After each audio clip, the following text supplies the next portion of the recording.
आणि आता बातमी सर्वसामान्यांसाठी महत्त्वाची। हायकोर्टाने मुंबई आणि ठाणे मनपाला खडे बोल सुनावले। आपण 30 बातमी पाहूयात। घोडबंदर मार्गावरच्या खड्ड्यांमुळे उच्च न्यायालयाने मुंबई आणि ठाणे महापालिकेला नागरिकांना रस्त्यावर उतरण्यास भाग पाडू नका अशा शब्दात फटकारलंय। तसेच उघड्या मॅनहोल्सची सुरक्षा आणि खड्ड्यांमुळे बळी पडलेल्यांच्या भरपाईबाबत नेमक्या काय उपाययोजना केल्या असा सवालही त्यांनी उपस्थित केलेला आहे। काय म्हटलंय त्यांनी आपण नेमकं पाहूया। तर नागरिकांना रस्त्यावर उतरण्यास भाग पाडू नका। घोडबंदर मार्ग मनपा का ताब्यात घेत नाहीये? खड्डे मॅनहोल दुर्घटनेमध्ये भरपाईसाठी कालमर्यादा आहे का?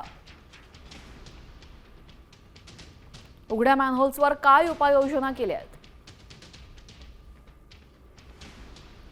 आणि MMR मधील सर्व मनपांची प्रतिज्ञापत्र सादर करावं असंही हायकोर्टाने सांगितलेलं आहे।